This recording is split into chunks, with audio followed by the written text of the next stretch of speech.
Bom dia, Tainá. Bom dia, Nara. Bom dia.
Bom dia, Milena.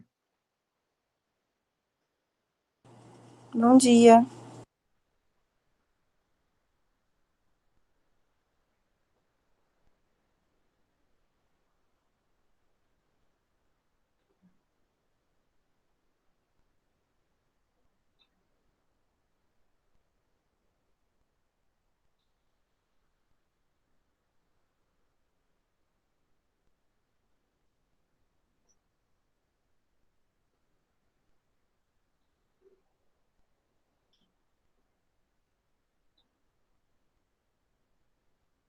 Bom, pessoal, hoje ficou faltando a gente falar sobre as angiospermas, né?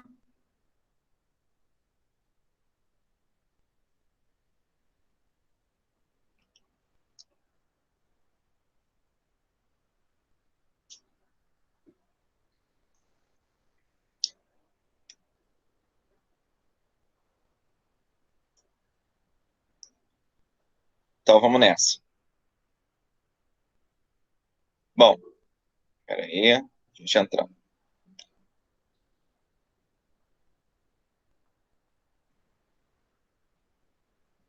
As angiospermas, pessoal, são as mais diversas, né? O grupo mais diversificado. Existem aí catalogados mais de 350 mil espécies, fora as que não são catalogadas ainda, né? E quais são as características básicas desse grupo? Eles apresentam flores verdadeiras, esse é o principal, né? E para ter flor verdadeira, ele depende de uma estrutura que a gente chama de ovário. E aí depois eu vou mostrar para vocês o que é um ovário, que é a diferença para uma gimnosperma que não tem ovário, por isso que ele não tem fruto. Ele só tem a semente nua, né? E aí eu já acabei dando spoiler, né? Se ele tem ovário, se tem a flor verdadeira, tem ovário, se tem ovário e forma fruto, né? Então, aqui a gente tem flor e fruto, enquanto lá no, na gimno a gente chama flor falsa e ausência de fruto, só tem semente, tá bom? Só que para você conseguir efetivar, né, essas angiospermas, elas desenvolveram ao longo do tempo uma série de características que utilizam, né, os animais como veículo para as suas células reprodutivas. E como é que eles chamam a atenção desses animais? Aí varia muito. Pode ser através das pétalas, vão ter espécies que vão ser através de néctar, a maioria tem néctar, mas não necessariamente que tem um vai ter na mesma quantidade que o outro, tá? Tem umas que fazem opção mais por aromas, como é o caso da dama da noite. Então, são exemplos aí só, tá? E quando se fala de angiosperma no contexto do vestibular, a gente tem que saber separar os dois grandes grupos de angiospermas que existem, que são as monocotiledones e as dicotiledones. Bom, e o que que é uma monocotiledônia, né? Como é que eu diferencio uma monocotiledônia de uma dicotiledônia? Bom, existem algumas categorias. A primeira categoria é a nervação da folha. Não sei se vocês já viram nervações de folhas, mas é como se eu tivesse. Eu acho que agora aqui dá para desenhar.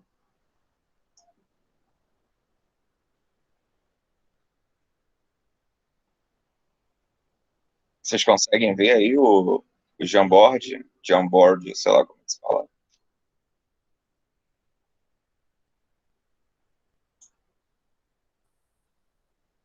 Consegue ou não consegue?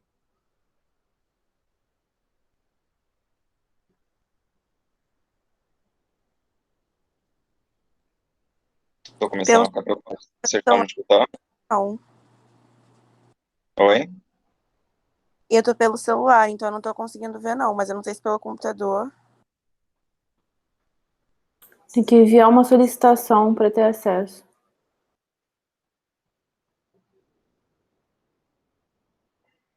Espera aí.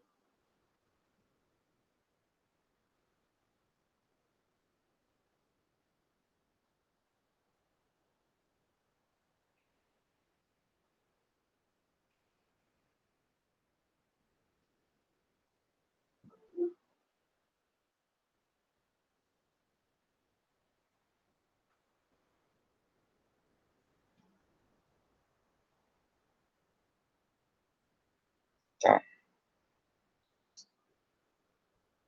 Estão vendo agora?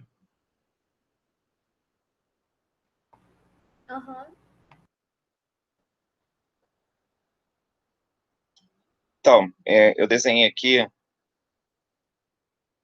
uma folha com a nervação, né?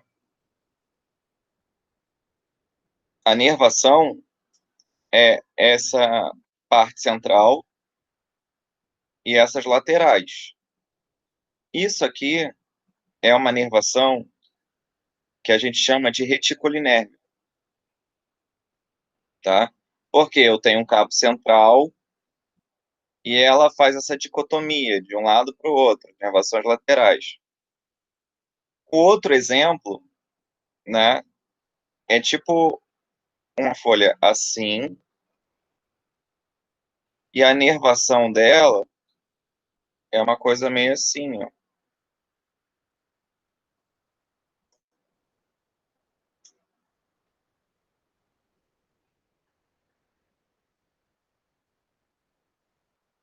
Então, esse seria o segundo exemplo para uma folha de monocotiledônia, onde a nervação ela é paralelinérgica, porque os nervos, né, que é isso aqui que a gente está vendo,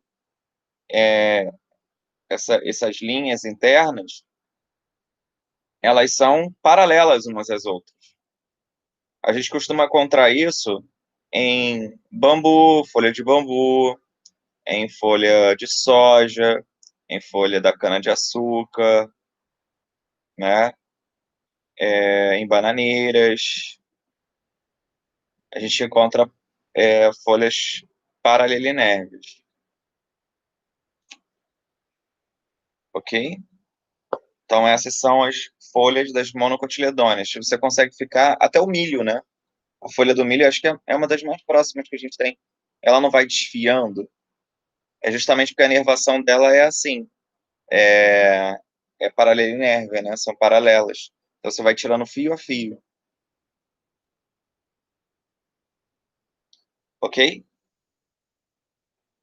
Então, usei o Jamboard aí para poder ficar mais fácil.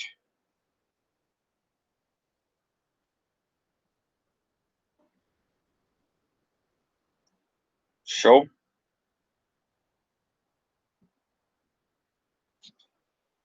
Bom, tipo de raiz. Vou voltar com outra apresentação, porque eu acho que fica maior para vocês.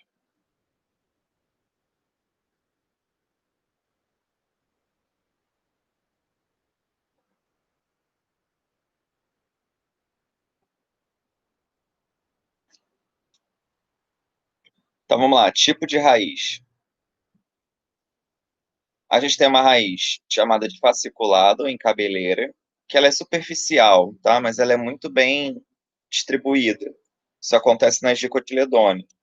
E é por isso que é normal, né, você conseguir puxar e arrancar a planta inteira junto com a raiz toda com facilidade. Dificilmente, né, você vai conseguir fazer isso com uma dicotiledônea, porque a raiz dela é pivotante. Ou seja, ela tem uma estaca central, tipo uma âncora, e a partir dessa âncora que partem as raízes laterais. Então, ela é muito bem fixa no substrato, né, no solo. Se você puxar, tá mais fácil sua mão ficar lá do que a planta sair, ok? Aí tu vai falar, pô, beleza, a gente está estudando isso para quê? Porque, por exemplo, na Serra do Grajaú, né, e não é só a Serra do Grajaú, estou dando um exemplo de uma região com uma encosta, tá? Existem várias estradas no mundo, no Brasil também, né, que tem encostas próximas. E aí tem deslizamento, causa desastre. Então, a galera da engenharia ambiental, por vezes, trabalha em projetos de contenção de encostas. E uma da formas que existe de contenção de encostas é o replantio da área, é a contenção orgânica. Essa contenção orgânica, né, depende de uma escolha de um grupo de plantas que ajude, né, a fixação desse solo nessa encosta.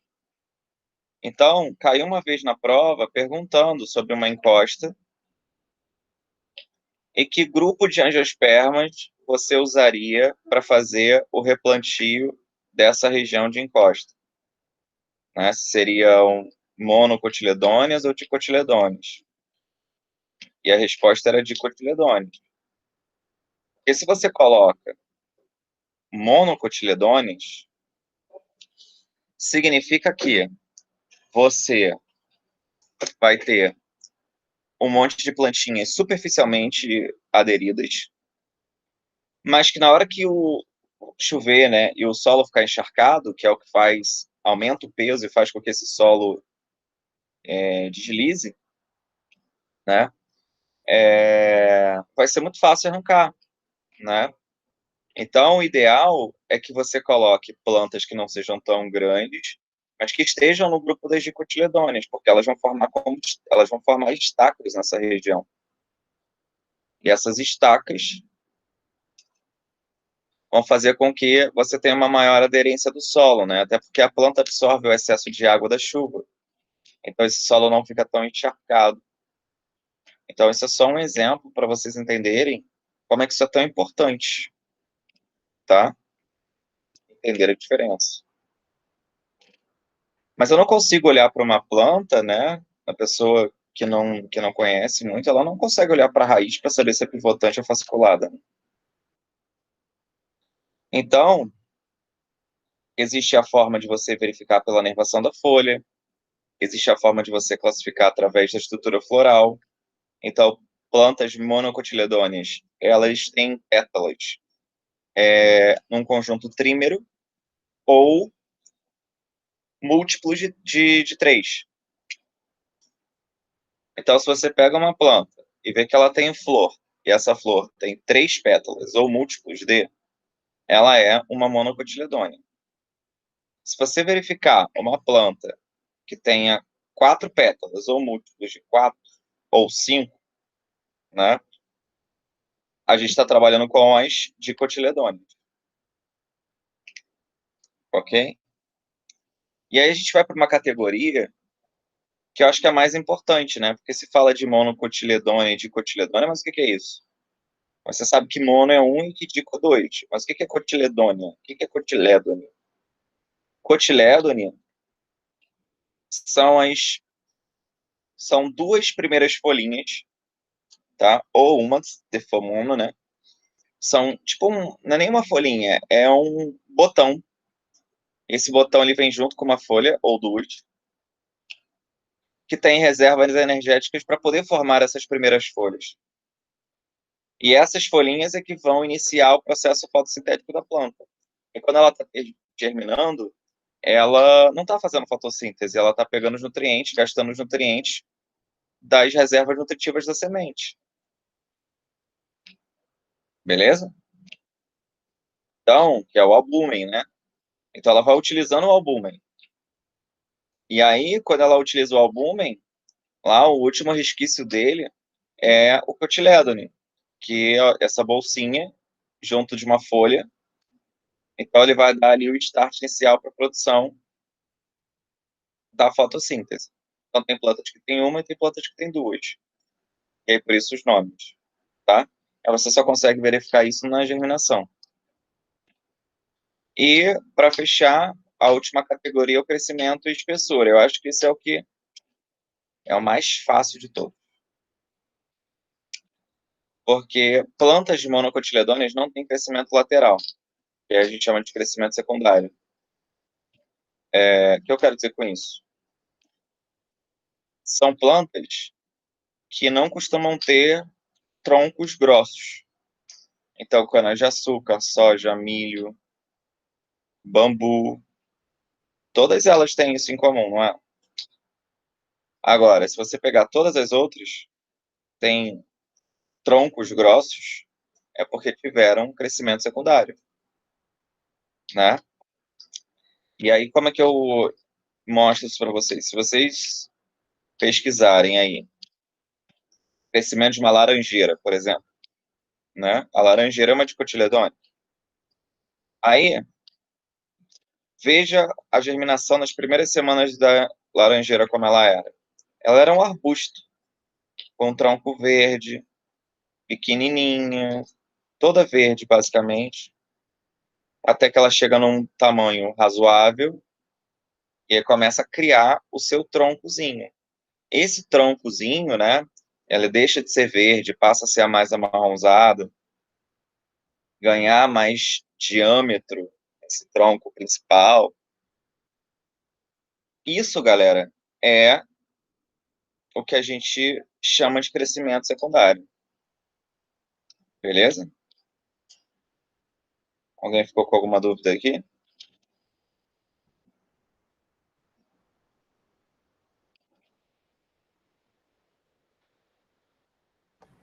Rômulo, só uma coisa. Só um minuto, Inara, que tá muito baixinho. Fala aí, por favor. Só uma coisa. Tem alguma vantagem dela ser. Da nervação ser diferente uma da outra? São especializações diferenciadas, né? A nervação reticulinérvia, ela aumenta a superfície de contato para fazer fotossíntese. Então, uma árvore com uma copa maior, que tem várias folhas, como se fossem painéis solares ali para poder fazer a fotossíntese. No caso de uma monocotiledônia, é uma planta de porte muito menor, tá? Então, ela tem uma fotossíntese que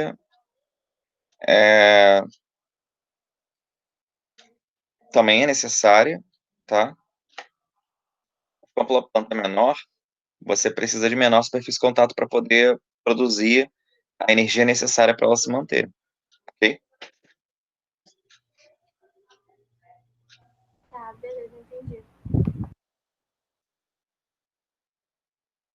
Bom, tendo dito isso, a gente passa para o aparelho reprodutor das angiospermas, que são as flores. E aí aqui a gente tem o seguinte, a gente tem ali, né, o aparelho feminino, que a gente chama de carpelo, tá? E o aparelho masculino, que está do outro lado, chamado de estame. Ok? O carpelo, ele é formado, é o que está no centro, tá? O que está no centro é o feminino. O carpelo é formado por uma região superior chamada de estigma, que é por onde tem contato com o grão de pólen.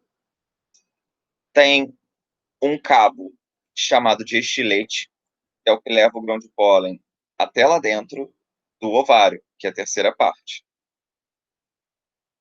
Então, isso é o feminino. Dentro desse ovário, ainda existe uma bolinha central chamada de óvulo. O óvulo não é gameta, tá? Não compara com o sistema reprodutor humano, não, porque vai dar ruim. Então, o ovário aqui é a região aonde vai se tornar fruto. O óvulo é o que está dentro do fruto, que é o que forma a semente. Beleza? E é ali, dentro do óvulo, é que vai ter a célula reprodutiva, né? Feminina, que vai encontrar com a célula espermática que está dentro do grão de pólen, que é a célula reprodutiva masculina. Mas aonde que ela é produzida, essa parte masculina? No estame. O estame ele tem uma cabeça, chamada de antera, e ele tem os seus cabinhos, chamados de filetes. Os grãos de pólen, eles são liberados por essas anteras. Beleza? Só que reparem que o feminino, aqui essa é uma flor, um tipo de flor, existem vários, mas a mais comum é essa, onde você tem um aparelho, um único aparelho feminino e vários masculinos para produzir, aumentar, né, a produção de grãos de pólen. Mas existem plantas que possuem mais de um carpelo, tá? Bom, além disso, a gente tem as pétalas, né? Embaixo das pétalas, a gente tem aqui uma região, né, que forma tipo um cálice, né, para segurar essas estruturas todas. É chamado de receptáculo floral e ele é aderido às sépalas, que são as folhas, né, que estão aderidas a essa flor e que contribuem fazendo fotossíntese para aumentar a produção de glicose e de néctar dela. Por baixo do receptáculo, a gente tem o pedúnculo floral, que é o cabo central que sustenta essa flor, tá? E que vai retirar ali parte dos nutrientes, vai levar nutrientes e vai retirar parte dos nutrientes para o resto da planta. Então, isso é a estrutura de uma flor padrão de uma angiosperma. Dúvidas aqui? Ô, Ô, Rômulo, Rômulo, Vamos lá. desculpa, mulher, não pode falar. foi mal, valeu. Ô, Rômulo, eu ouvi você falou daí do óvulo e o fruto. Eu não lembro se eu tô fazendo confusão, mas eu ouvi que, tipo, o fruto era um desenvolvimento do óvulo. E aí é por isso que, tipo, tem alguns que são pseudofrutos e alguns que são frutos verdadeiros. Seria isso mesmo, o desenvolvimento do óvulo, ou eu entendi errado? Cara, fruto é desenvolvimento de ovário, Milena, não de óvulo. Óvulo é desenvolvimento da semente. Quando você fala pseudofruto, a gente vai ver isso lá na frente, é porque, na verdade, ele não vai. Esse ovário, ele pode estar dentro do receptáculo floral, ele pode fazer parte do pedúnculo floral. Então, isso vai fazer com que a gente tenha frutos diferenciados, frutos que não vêm da total exposição, né, da hipertrofia do ovário. Ele vem, na verdade, da hipertrofia do pedúnculo ou do receptáculo, e aí a gente chama isso de pseudofruto, que é o caso da maçã, por exemplo, entre outros que a gente vai falar mais pra frente. Ah, tá. É Ok? ovário, né? Não óvulo. Óvulo é semente. Tá bom, obrigada. Até porque, se você falar que é óvulo, né, a gente vai ter um problema sério aí, porque a gimnosperma tem óvulo, mas não tem fruto, né? Então, se a gimnosperma tem óvulo, era para ter fruto, né, nessa definição que você colocou. Então, no caso, a gente tem que definir como ausência do ovário que determina a ausência do fruto. Beleza?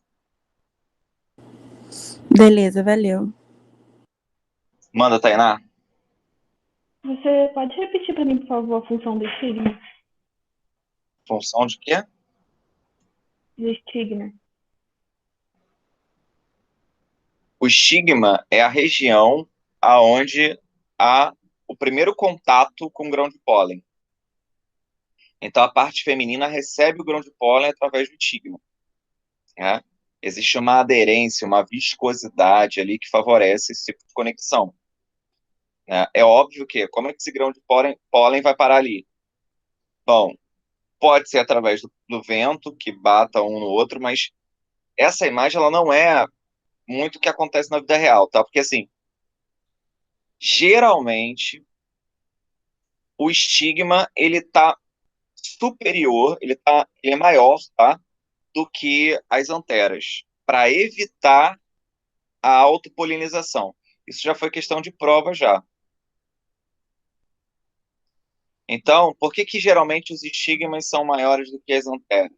Para evitar a autopolinização. E por que que a autopolinização não é legal? Perdão. Porque a autopolinização significa o que evolutivamente dizendo? Ter menor variabilidade genética. Beleza? E aí, se eu tenho menor variabilidade genética,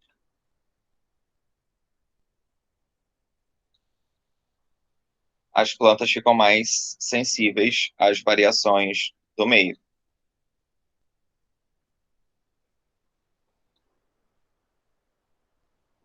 Bom, e aí, tendo em vista isso, quem é que leva o grão de pólen até ali? Geralmente são os animais, tá? São os polinizadores.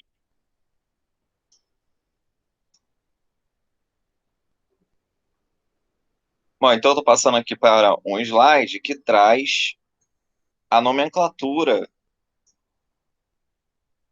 dessa flor, das estruturas que compõem essa flor.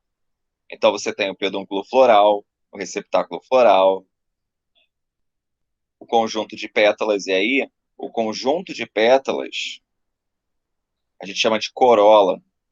O conjunto de sépalas, que são aquelas folhas verdes, a gente chama de cálice, tá? Lembrando que sépala e pétala são folhas modificadas estéreis, tá? Só que as sépalas são verdes e as pétalas são coloridas, então elas vão possuir clorofilas de tipos diferentes. Lembrando que existem vários tipos de clorofila, né? E que ela não é a única, não é o único pigmento fotossintetizante. Xantofilas, carotenos, enfim, entre outros.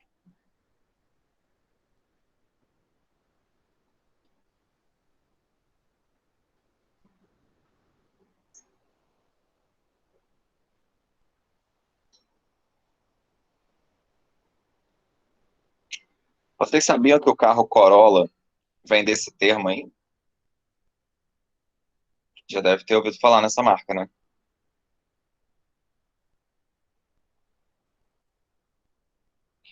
Corolla, na verdade, é um carro que era para chamar atenção mesmo para as pessoas que que conhecessem o carro, levassem essa ideia, espalhassem isso para outras pessoas, e isso fosse sendo disseminado, como se fosse uma ideia de uma pétala que chama ai, meu Deus, que chama a atenção de seus consumidores.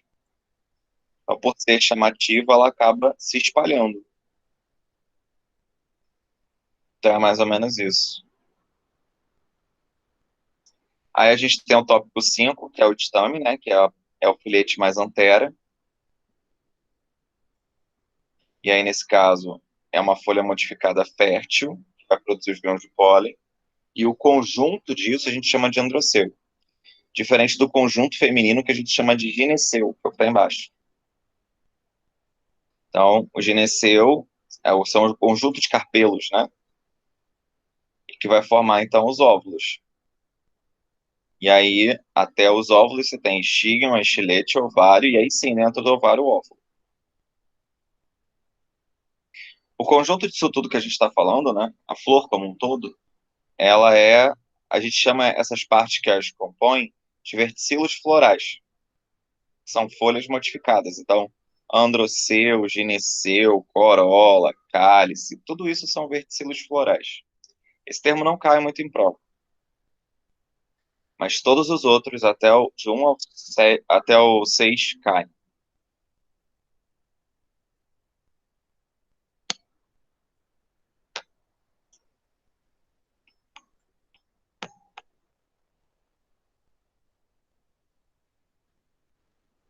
Dúvidas aqui?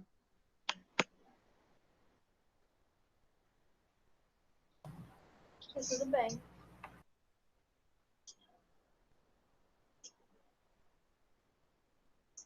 Vocês querem um minutinho para organizar isso no caderno ou tá tranquilo?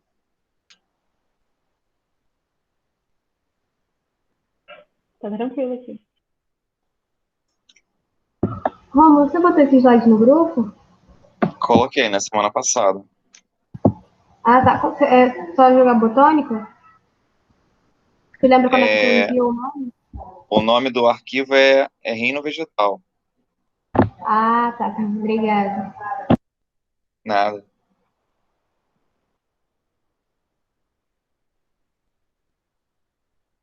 Se tiver muita dificuldade, Sara, depois eu passo de novo, só me falar. Não, acabei de achar aqui. Acabei de achar aqui. Obrigada. Beleza. Bom, então vamos lá para o ciclo, né? Então a gente tem as anteras, que eu já mostrei aqui que é. A gente fez um corte numa antera aqui para poder ver que dentro dessas anteras está rolando lá as divisões celulares para formar o grão de pólen. Tudo começa com umas células que a gente chama de microesporócitos. São diploides, são 2N. Essas células, elas sofrem meiose, que está sendo indicado por R de exclamação. A gente sabe que R de exclamação significa meiose porque é um termo relativo a reducional, né? Então é quando você reduz o número de cromossomos, tanto é que você verifica logo abaixo que eu tenho a formação de 4 células, isso é uma característica típica da meiose, e, além disso, elas possuem metade do número de cromossomos do que a célula anterior. Então, isso é meiose total, tá? Cada uma dessas células vai sofrer uma mitose. Então, cada uma delas tinha um núcleo, e depois dessa primeira mitose, elas ficaram, cada uma, com 2 núcleos, beleza? Uma vai ser a célula do tubo, vai originar uma célula do tubo polínico, e a outra vai ser a célula geradora, que vai formar as células espermáticas, né? Que você verifica que tem duas, igual tinha na gímea. Uma para formar, né, o fruto, beleza? E outra para formar o embrião, ok? Essa é a parte masculina. A parte feminina, ela é um pouquinho mais complexa. Então, tem a flor, né, aqui. Tem o ovário, tem o óvulo, e eu tenho aqui a célula reprodutora, que a gente chama de célula-mãe do megásporo, que também é 2N, e que também sofre uma meiose. Então gera 4 células. E parece muito com o ser humano, né? A gente tem uma célula grandona e outras 3 pequenininhas, né? A grandona é a célula do megásporo funcional. A gente chama de megásporo justamente por isso, porque ela é grandona. As outras 3 são degeneradas. E elas são colocadas aqui no finalzinho, né? São degeneradas e ficam aqui o resquício delas. A outra aumenta de tamanho e ocupa quase que o óvulo todo, né? E aí vem as mitoses. Só que ali, no masculino, você vê uma mitose só. Aqui, você vai ver é, uma sucessiva atividade mitótica. Ou seja, eu tinha um núcleo apenas, tive uma primeira mitose, então 1 foi para 2, tive uma segunda mitose, 2 foi para 4, e uma terceira mitose, onde 4 foi para 8. Essa terceira mitose, ela cria um rearranjo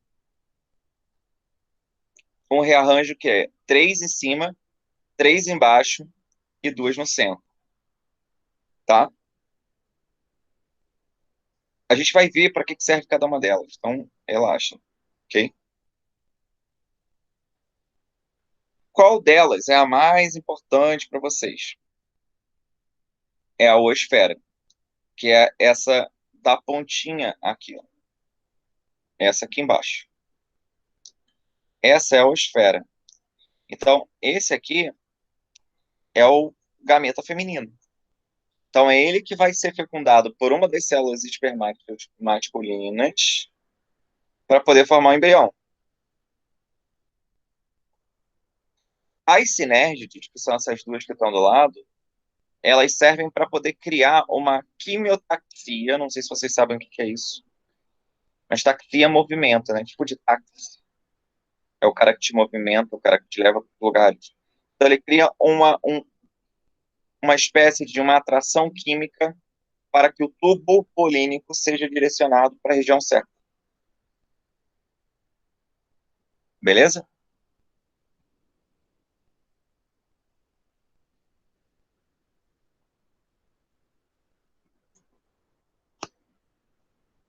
Então aqui a gente está vendo isso.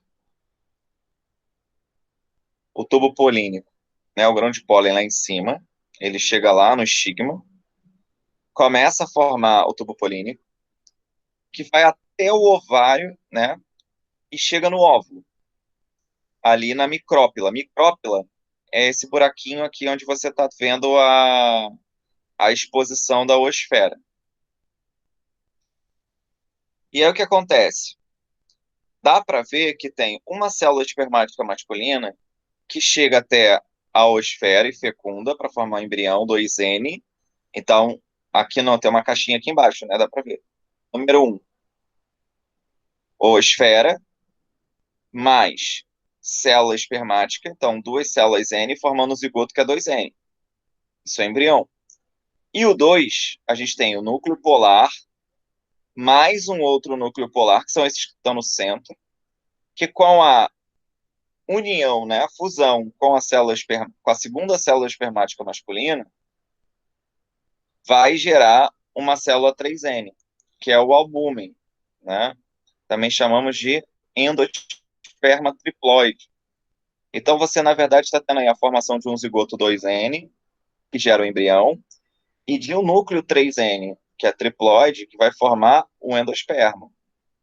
E é o que vai fazer a atrofia, ó, atrofia não, a hipertrofia para o desenvolvimento do fruto. Tá?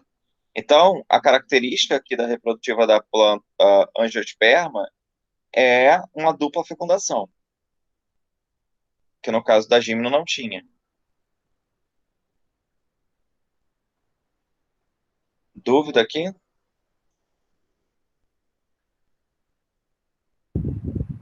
Rômulo, então o pólen teria duas células espermáticas, é isso? Gente, eu tô escutando vocês tão baixinho, não sei se é por causa do meu ventilador, vou desligar aqui. Pode falar. Não, é que meu áudio tá ruim mesmo. Acho que eu Ah, liguei pro tá. microfone. Valeu, Inara, que eu já tava preocupado aqui, mas pode falar. Não. Então, o pólen ele vai ter duas células espermáticas, um grão de pólen? Isso, o grão de pólen, ele é... Pensa numa nave espacial, assim, sabe? Tipo, ele leva as células dos gametas que estão ali dentro. Então, é, isso vai fazer com que os gametas estejam protegidos enquanto os animais levem esses gametas de uma planta para outra,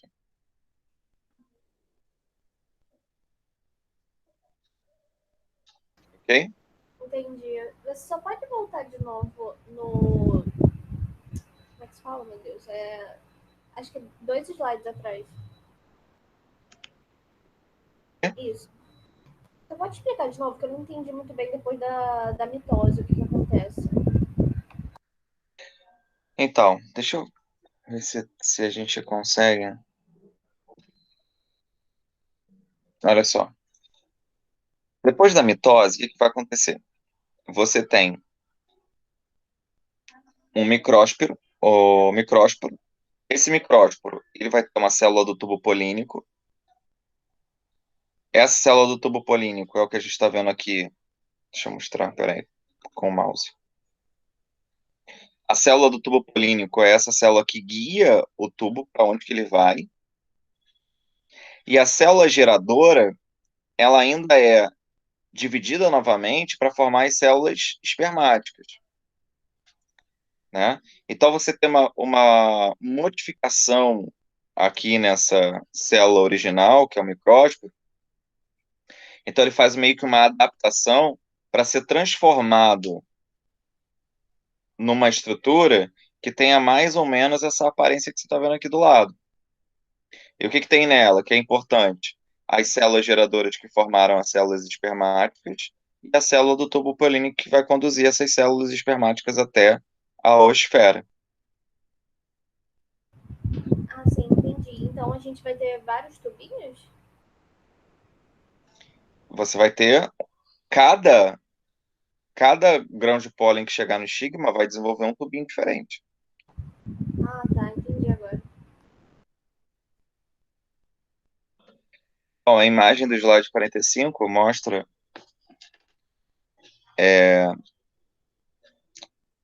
o desenvolvimento, né, do grão de pólen, né? Então tu tem um ovário ali, mostra uma flor, o ovário, o grão de pólen chegando nela, fecundando e o embrião sofrendo as primeiras divisões celulares até formar uma semente, né? Isso daqui lembra muito a semente do feijão, né? Você tem aquela parte preta toda e uma pontinha branca que é justamente onde tem a inserção do embrião, né?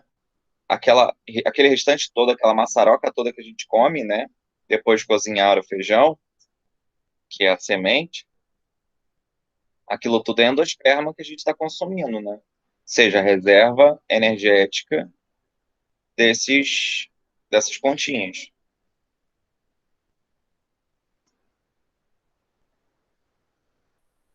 Bom, aqui é para mostrar como que o fruto é formado, né? Então, depois que rolou a dupla fecundação, o que que acontece? Você tem uma formação do embrião, a semente por fora desse embrião, e o fruto é o ovário todo, né? Crescendo. Então, se você olhar aqui, o carpelo, né? E olhar do lado da formação desse fruto, você vai ver que essa parte mais clarinha é justamente a que representa o ovário, que a parte mais interna escurinha é o que representa o óvulo, beleza? E aí, o estigma e o estilete, eles são degenerados, ele perde esse cabinho e ele começa então a desenvolver o fruto. E aí, depois que um animal qualquer comeu o fruto, a semente fica exposta, provavelmente cai no chão, né? E, porque nem toda semente é consumida, e aí quando cai no chão e chove, né? Ela é enterrada, tem disponibilidade de água, e aí ela germina de novo. Germina de novo no sentido dessa planta como um todo, tá? Porque não é a semente que germinou novamente, mas a planta que permitiu o desenvolvimento de uma nova semente para germinar, é isso que eu quis dizer. Bom, e aí a gente tem os frutos verdadeiros, que são aqueles desenvolvidos através do ovário, das flores. A gente tem os frutos partenocárpicos, que é tipo o caso da banana, beleza? Então a banana, ela é um fruto partenocárpico, ela é desenvolvida através de um, é, de um pedaço, né, da própria planta. Tipo, ela não depende da fecundação dessa árvore por outro. Tanto é que se você olhar a banana internamente, ela não tem semente, né? Então aquilo ali que você vê, aquelas pontinhas que você vê internas, deveriam ser as sementes que na verdade não foram fecundadas, justamente por ela ser partenocárpica. A gente já tinha visto partenocarbia em abelhas. A gente fala mais sobre animais do que em plantas, sobre partenocarbia, né? Quando você não tem fecundação, né? O gameta ele se desenvolve sozinho, ok?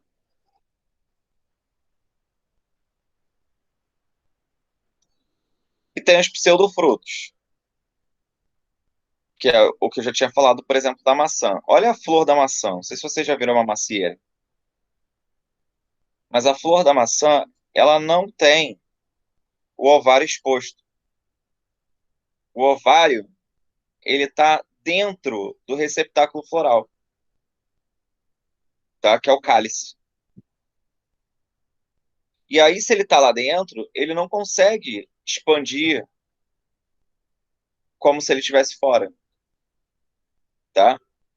E aí, o que você, se você cortar a maçã no meio, o que você vai ver, aquela parte que tu come, ela é o cálice desenvolvido, né? O receptáculo floral desenvolvido, e não o ovário.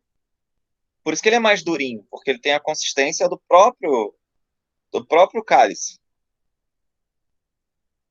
ok? E aonde tem o ovário? Naquela parte um pouco mais interna que está delimitada na foto ali. E a semente está lá dentro, seria internamente ao óvulo.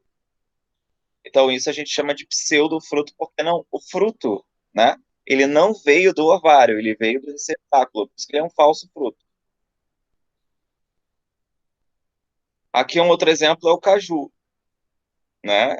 O caju é nítido, porque se você olhar o caju, a semente está para fora, né? Tipo, a semente e o fruto, no caso. Porque o fruto é o que está ali para fora, né? Sustentando o que está internamente posicionado, que é o que a gente consome. Na verdade, a gente consome as duas coisas, né? A semente e o fruto. Mas o fruto, nesse caso, ele que é um pseudofruto, ele é o desenvolvimento do pedúnculo, ou seja, do cabo, e não do desenvolvimento do ovário, porque o ovário, na verdade, vai formar aquela partezinha que fica para fora do ninho e que está internamente preenchida pelo embrião, tá? Então, aqui também é um caso de pseudofruto. Rômulo, eu tenho que saber quais são todos os pseudofrutos que existem no planeta? Claro que não. Você só precisa entender que pseudofruto é o nome que a gente dá para uma estrutura que, ah, que não vem do desenvolvimento direto do ovário, tá? O ovário ele não teve o seu desenvolvimento total e por isso o fruto ele acaba vindo de outras partes da planta, como receptáculo, como o pedúnculo, e aí por isso não são ditos frutos verdadeiros. Dúvidas?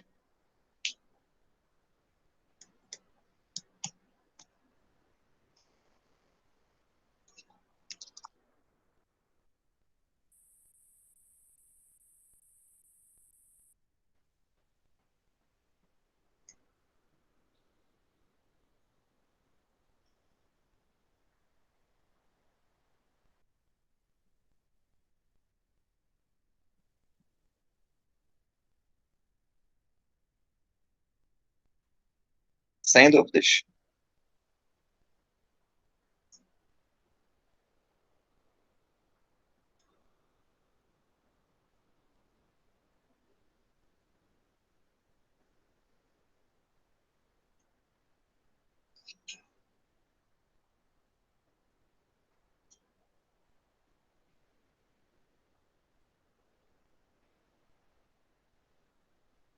Beleza, então a gente vai passar para a parte de fisiologia vegetal, tá?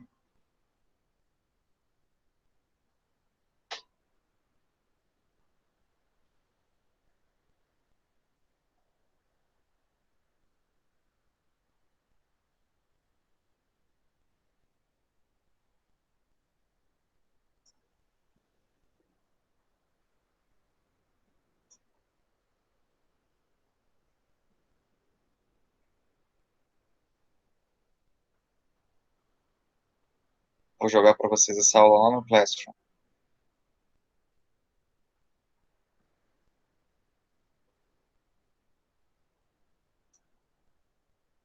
Oh, Classroom não, gente. Por besteira. Tô acostumado no grupo do WhatsApp.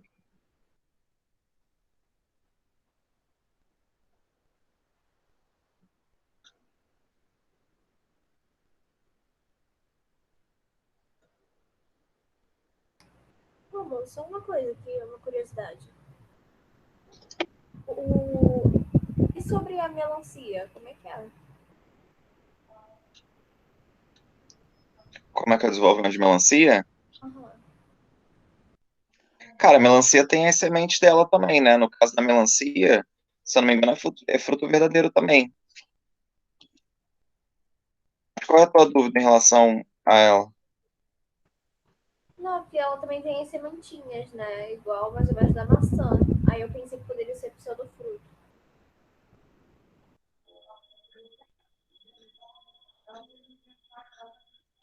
Pera aí. Dá pra... Ela não é pseudo fruto, não. Ela é fruto verdadeiro. Tá, Pera beleza. aí.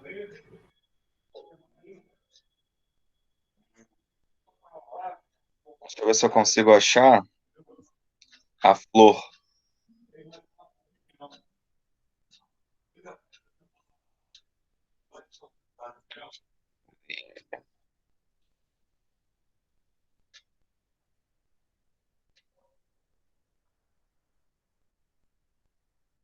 Cara, para você identificar o tipo de fruto, você tem que ver a flor dela.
Eu estava verificando a flor dela aqui.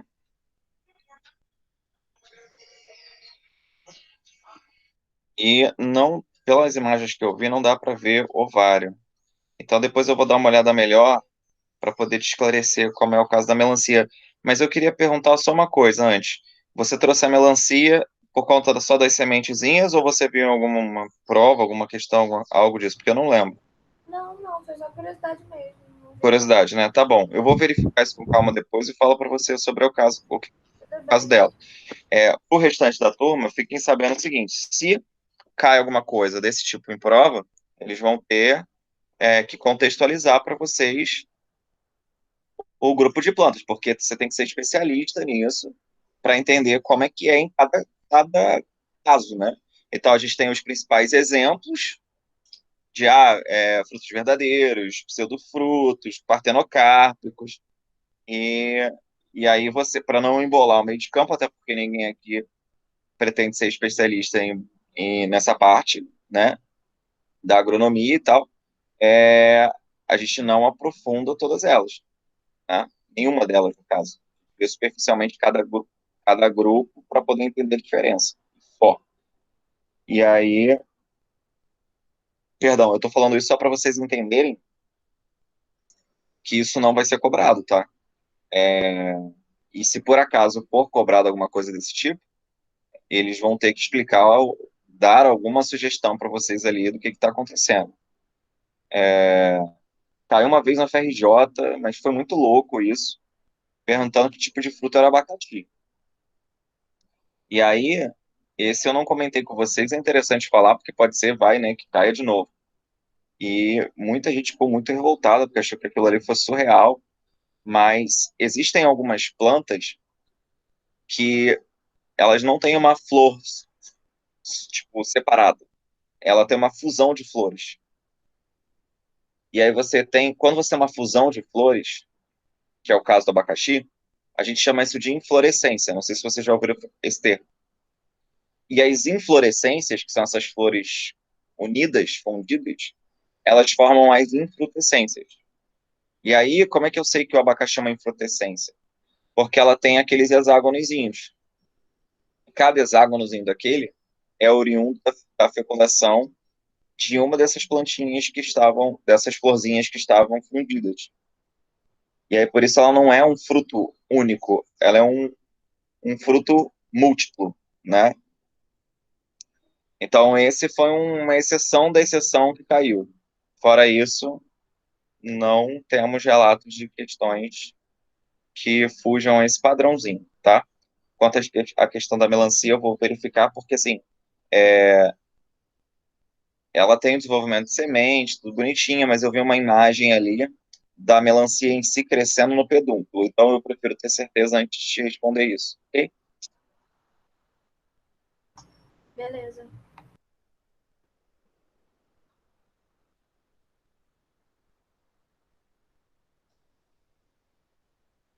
Bom, então a gente precisa agora já começar a engatinhar na fisiologia. Já coloquei lá no grupo para vocês.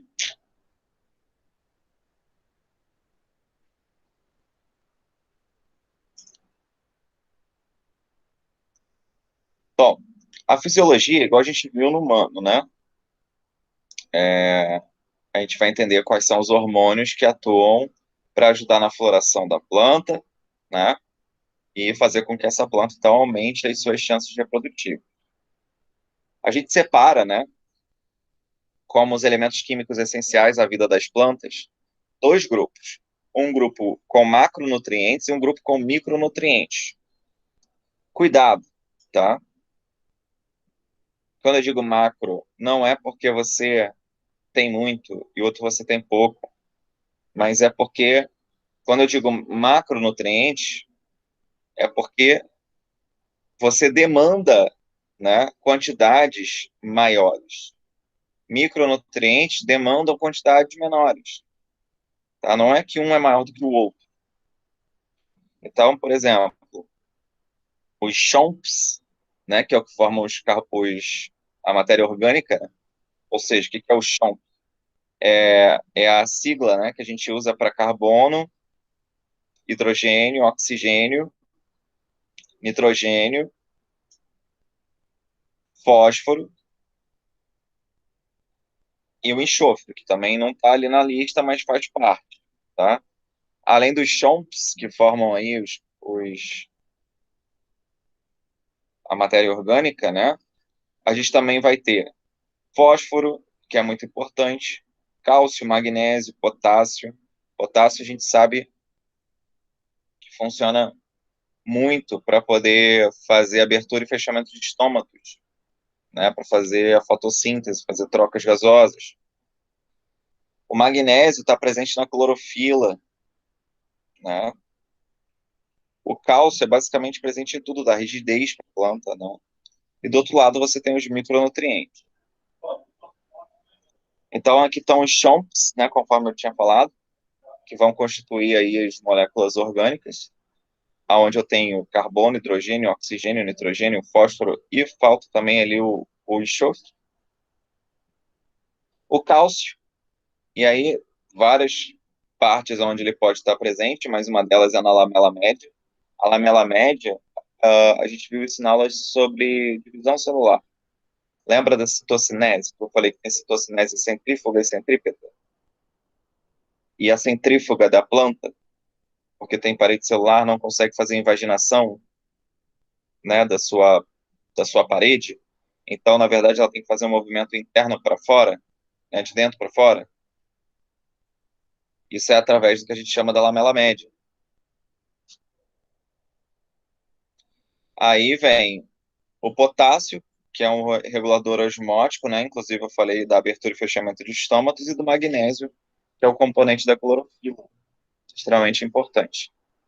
Já os micronutrientes eu não especifiquei, porque na verdade eles vão atuar como cofatores enzimáticos. Então ajudam as reações químicas ocorrerem, são muito importantes, porém em pequenas quantidades.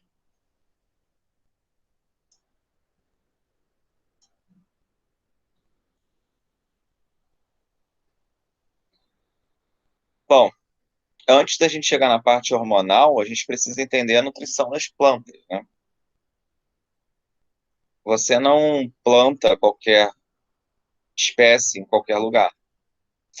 Então, existem alguns cuidados que são necessários para o desenvolvimento de um organismo vegetal.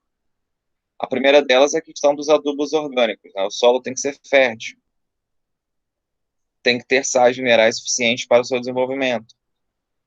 Esses adubos eles podem ser ou restos de alimentos, ou restos vegetais, ou fezes de animais, principalmente fezes de animais que têm uma alta taxa energética, né?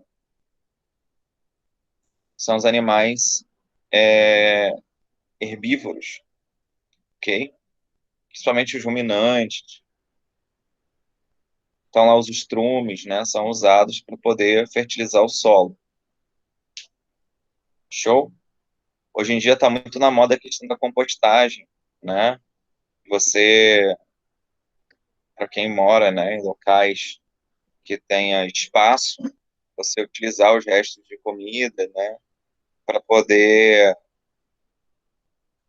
adubar o solo, né, esse solo da tua varanda, enfim, do teu jardim, e desenvolver ali produtos orgânicos que não tenham tanta introdução de substâncias tão agressivas que podem ser potenciais agentes cancerígenos no nosso corpo, que são usados pela agroindústria para poder fazer o controle de praga, por exemplo, né?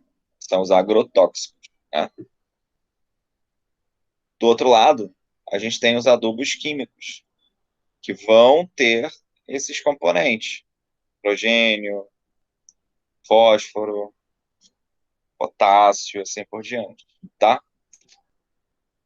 Agora, essa adubação excessiva, se por um lado ela é boa porque ajuda a desenvolver as plantas, ela pode acabar fazendo com que a fauna e a flora marinha, e inclusive dulcícola de rios, né, seja prejudicado, porque você tem micro-organismos que se desenvolvem ali e acabam diminuindo a oxigenação dessas,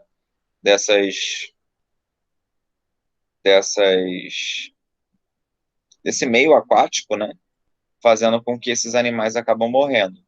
Então, o excesso de adubação, ela é prejudicial nesse sentido, tá? Uma outra coisa muito comum, inclusive em cidade, é a calagem das plantas. Vocês já devem ter visto em algum lugar.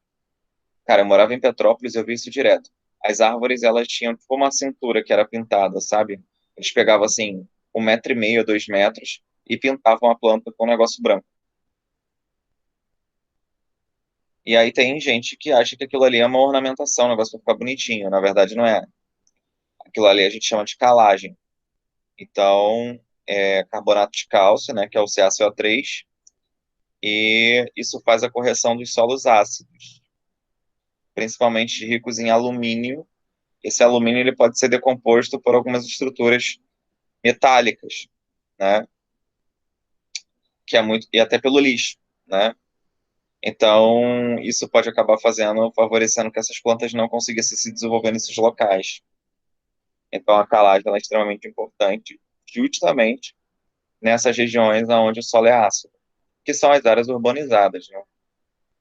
Mas óbvio que você não vai fazer só calagem em área urbanizada, dependendo do local, se você tiver um ambiente com baixa quantidade de carbonato de cálcio, isso vai prejudicar o desenvolvimento da árvore ou das plantas que estão ali. Dúvidas até aqui, pessoal? Alguém quer perguntar alguma coisa?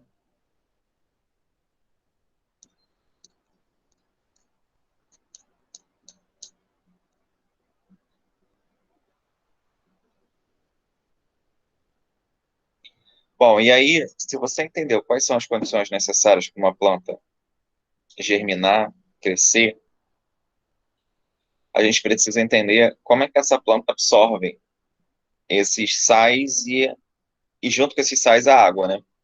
Porque a água ela vai meio que solubilizar os sais para poder conseguir fazer a absorção nas raízes. E aí, como é que essa raiz absorve essas substâncias, né? Existe uma região da raiz chamada de zona pilífera, que é extremamente sensível, né? E aumenta a superfície de contato com o solo para conseguir absorver essas substâncias. Existem dois caminhos básicos de absorção dessas substâncias pelas zonas pilíferas. Um desses caminhos é a via que a gente chama de simplástica, ou simplástico. Se você olhar a imagem aí, aqui em cima, você vai ver que a via simplástica, ela acontece entre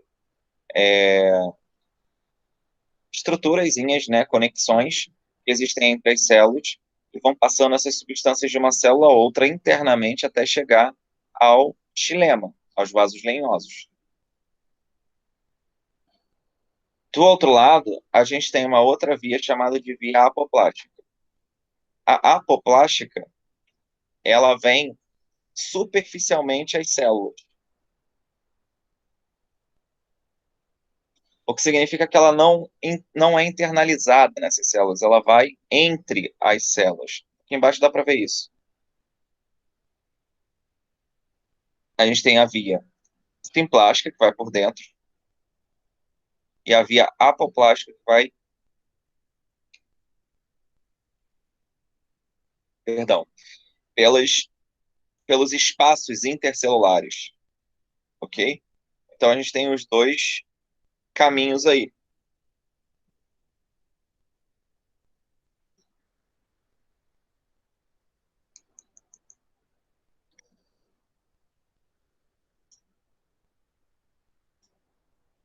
Bom, quando ela chega na região mais interna, que a gente chama de endoderme, existe, né, células que contêm umas enrugações chamadas de estrias de Casper.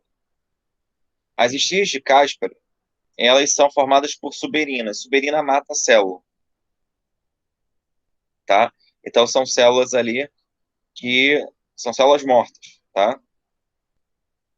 Mas é justamente essas estrias que vão fazer a seleção dos sais minerais que vão entrar no xilema, para você acabar não hiperconcentrando, né? Para não deixar o meio tão hipertônico ou para não deixar tão hipotônico. Quem faz essa seleção são essas estrias de Caspary lá na parte mais interna, chamada de endoderma.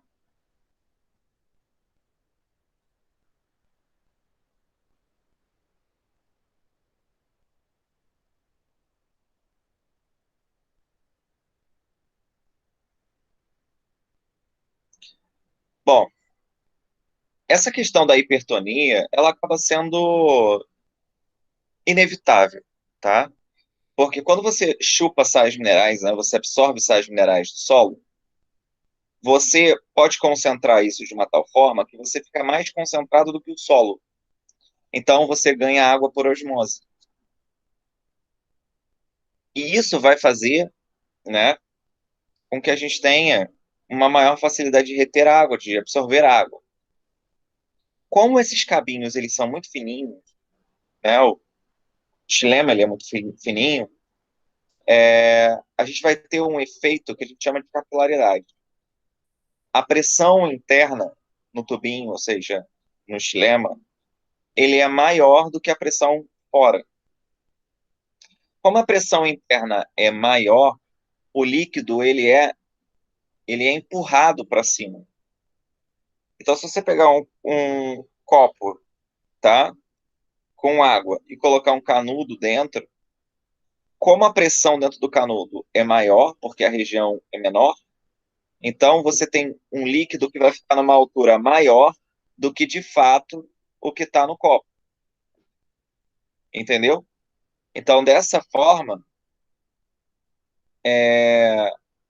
a gente consegue explicar a condução, né, de seiva bruta através de plantas de pequeno porte. Então, a gente tem um exemplo aqui, ó, dessa pressão positiva da raiz, aonde essa hipertonia, ela puxa a água, ela absorve a água, e aí você tem aqui o mercúrio, né, que isso aqui é só um experimento, para mostrar que a pressão positiva da raiz, quando ela chupa a água, ela empurra o mercúrio, que é um metal leve, né, para cima. Então, a pressão positiva da raiz, associada ao tubo, que é fininho, né, e que tem a questão da capilaridade, isso faz com que você consiga chupar a água contra a gravidade, a força da gravidade. Beleza?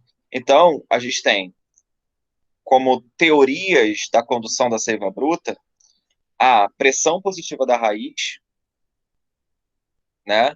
Então, esse transporte de sais minerais para dentro do xilema deixa ele hipertônico e, por osmose, chupa a água, empurrando essa água para cima, tá? Só que isso não é uma coisa encontrada em todas as plantas. Então, por isso está dizendo aqui que contribui, mas não explica. E as plantas que são grandes, como é que fazem também? Isso serve para capilaridade. Capilaridade existe? Existe, é um fato físico. A física explica isso. No entanto, elas só conseguem subir, né, em cabinhos, né, ou seja, em ductos, são finos, são pequenos, e também não conseguem levar a água em grandes distâncias. Então, você não consegue explicar a condução da seiva bruta que vai contra a força da gravidade em árvores de médio e grande porte, tá? Se for para explicar em uma grama, uma graminha, né, você consegue. Agora, se for para explicar num outro tipo de planta mais desenvolvido, você não consegue. Então, a pressão positiva da raiz, ela existe? Existe, mas ela não explica todo mundo, né? A condução da seiva bruta para todo mundo. A capilaridade, idem, tá? Aqui, a gente tem como mais ou menos um parâmetro de meio metro de altura, só que a maior parte das árvores tem muito mais de meio metro de altura. Então, como é que eu explico que a seiva bruta consiga subir em, sei lá, 10 metros de altura?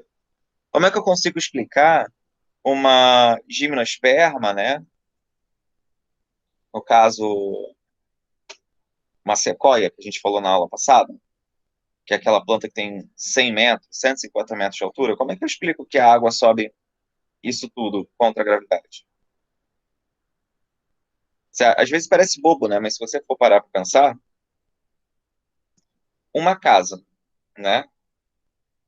Que tenha uma caixa d'água no teto da casa, né? Em cima da casa. Como é que essa água faz para poder subir ali?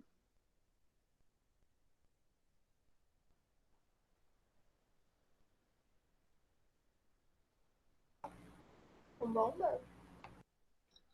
Geralmente é bombeamento. Geralmente existe uma bomba que empurra essa água até a tua caixa d'água, porque ela está indo contra a força da gravidade. Existe capilaridade ali? Existe, porque você tem um tubo onde a água está, provavelmente vindo de um lugar onde tem um tubo maior, e ela vai passar para uma região de tubo menor. Então, essa força vai empurrar a água com uma maior pressão. Então, isso ajuda bastante. Agora, nos locais que são encanados, mas nem todo lugar é encanado. E é como é que essa água que está sendo recebida ali, ou às vezes você tem até uma região que é encanada, mas ela não vem de uma tubulação com grande pressão, né? Então, se você for pegar a Companhia de Água do Rio de Janeiro, ela tem tubulações que passam por debaixo do solo e estão empurrando uma vazão de água tão forte, tão grande, que isso vai empurrando nos tubinhos menores, né, com uma maior força. E aí, essa pressão acaba facilitando o transporte da água até regiões mais altas. Mas muitas vezes você tem que ter bombeamento, dependendo da altura e da força da água. Beleza? Então, isso seria análogo ao que a gente está estudando com as plantas. Só que aqui não tem bomba, né? Então, o que rola aqui é a teoria, a mais aceita é a teoria de Dickson. Beleza? A teoria de Dickson, ela depende dos teus conhecimentos de bioquímica da aula de água. Lembra a tua primeira aula comigo? Ainda com o braço ferradinho lá, escrevendo no curso. A gente falou sobre algumas características da água. E falamos da capilaridade, inclusive. E a gente também falou da tensão-coesão que a água tem. As moléculas de água, elas... existe uma força de aderência entre elas. E aí o que acontece? O que Dickson disse? Que na copa das árvores é onde você tem maior taxa de transpiração. Beleza? Essa taxa de transpiração, ela faz o seguinte: ela promove uma força de sucção da água para cima. Porque assim, imagine que você tem uma gotinha de água lá no estômago e ela evapora. Quando ela evapora, o que ela faz? Ela está de mão dada com várias outras moléculas de água. Então ela puxa as outras. Aí essa que ficou nessa posição agora mais externa vai evaporar. E a que ficou vai ser puxada para fora. E vai virando então um corredorzinho de água. E isso vai promovendo então que a água que está lá embaixo ela seja puxada para cima, como se fosse realmente um cordão humano, onde todo mundo, no caso ali não é humano, é um cordão de moléculas de água, onde elas estão grudadas quimicamente, elas vão sendo puxadas por conta da força da pressão que é feita lá em cima pela evapotranspiração que a planta faz. Então isso forma uma corrente de água. E aí isso explica o movimento que a água faz dentro do capilar. Aí você tem a capilaridade que ajuda, você tem a pressão da raiz que ajuda, associada à teoria da tensão e coesão de Dickson. E essa é a mais aceita hoje para se explicar como uma molécula de água consegue percorrer tantos metros sem nenhum tipo de bombeamento artificial. E aí? Sim, não, talvez. Isso é importante saber.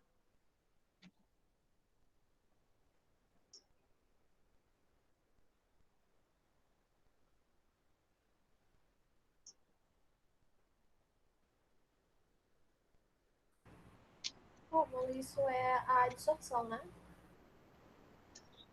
O nome, eu não Peraí, lembro. peraí. Só um minuto. Fala de novo. Isso é que eu não lembro o nome, é a absorção? Oi? Tá ouvindo? Tô te ouvindo, é porque embaralhou agora a última vez que você falou. É que eu não lembro o nome. É a absorção, é isso?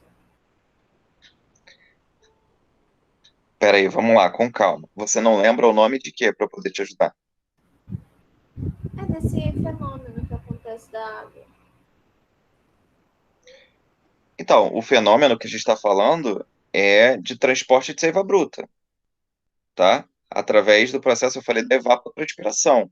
Então, a evapotranspiração é que permite que é, a teoria de tensão e coesão de Dixon ela seja validada. Então, sem evapotranspiração, eu não tenho esse poder de sucção da parte superior em relação às partes inferiores da planta. Era isso que você queria perguntar? Ou não?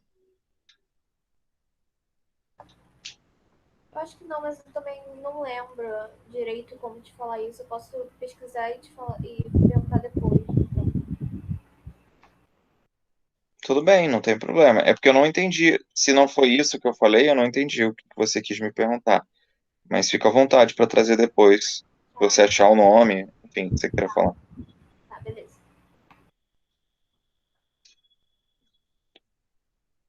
Bom, pessoal, e aí a gente vai aqui para o finalzinho da aula de hoje, aonde eu vou destacar o seguinte, em relação à nutrição das plantas. A gente sabe que as plantas são autotróficas, fotossintetizantes, né, que vão pegar lá o gás carbônico, a água e a luz, e através da reação química entre elas, formação de glicose e oxigênio. Isso já foi batido na aula de metabolismo, né? No entanto, isso tudo acontece nos estômatos, que são essas regiões, né, buraquinhos que tem na folha, e esses estômatos, eles vivem abrindo e fechando dependendo da condição ambiental que eles estão expostos.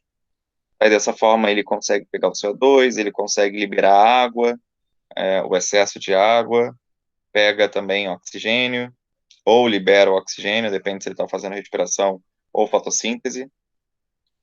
E esses estômatos, eles são formados por duas células chamadas de células guardas, são essas vermelhinhas que vocês estão vendo. Tem as células subsidiárias, que são essas que ficam do lado da guarda, que são as que estão em azulzinho. E o estilo é o buraco entre as células guarda, tá? A gente precisa entender como é que esse estômato ele abre, em que condições ambientais ele abre, e em que condições ele fecha. Então eu já dei aí uma introdução, porque isso é uma coisa complicada, é específica e cai já há muito tempo em prova de vestibular. Então isso é extremamente importante. Só que eu não quero falar isso em 3 minutos. Por isso a gente vai deixar para a semana que vem e eu vou deixar aberto para saber se alguém teve alguma dúvida aqui. Querem perguntar alguma outra coisa?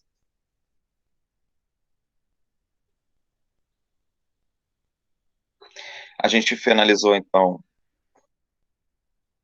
a parte de taxonomia, né, classificação das plantas, e já deu aqui 1/3 da parte de fisiologia vegetal, mais na parte de condução de seiva, né, nutrição, para depois entrar na parte de hormônios, que cai bastante também. Beleza? E aí fica faltando só histologia vegetal para a gente fechar a botânica inteira. E aí eu acho que mais umas 2 ou 3 aulas e a gente acaba o conteúdo do ano. Beleza? E aí, pauleira, revisão com exercícios para a gente poder ver se aonde ficaram as maiores dificuldades, o que a gente pode trabalhar para minimizar ao máximo qualquer tipo de dúvida que venha a ter no momento da prova. Beleza? Ô, Rômulo, Diga. você vai dar revisão com exercício ou você vai revisar a matéria de tudo ou de tipo das coisas que a gente mais teve dificuldade? A gente vai fazer as duas coisas, só que eu vou me pautar por exercícios. Eu vou pegar exercícios, vou trazer a realidade dessas faculdades para vocês, e com isso, a partir deles, ir puxando, trazendo os conteúdos teóricos de novo, mas não mais abordando ele como um todo. Eu vou utilizar agora, pontualmente, aonde houver dúvidas. Então, eu estou fazendo um exercício, fiz a leitura, e estou sentindo que a Milena, no caso você, não está conseguindo desenvolver uma resposta por falta de conteúdo teórico uma determinada temática. Então, eu vou pegar essa temática e vou explorá-la de novo com vocês, mas muito mais num sentido de ver até onde vocês conseguem desenvolver e ajudar a preencher essas lacunas que ficaram. Essa é a intenção. Ah, tá. É porque, assim, toda vez que a gente estuda uma matéria nova, eu sempre procuro as questões da UERJ sobre a matéria. E por mais que às vezes eu saiba responder, eu não sei como articular uma resposta boa. Aí eu queria Uhum. saber se a gente ia fazer isso. Então, tudo bem. É isso que Obrigada. vamos fazer isso sim. A ideia é essa. Até porque a prova específica é mais pesada, que é onde justamente você tem que colocar as suas ideias. E é o momento que a gente vai ter para vocês se posicionarem mais. Porque aí, até agora, é muita exposição do meu lado, onde eu falo, e vocês consomem muito. E aí a gente vai fazer um período onde vai ter muito mais discussão. Eu vou trazer a questão, a gente precisa discutir, porque é a tua palavra, é a tua escrita que vai ser cobrada, que vai ser julgada no momento da prova.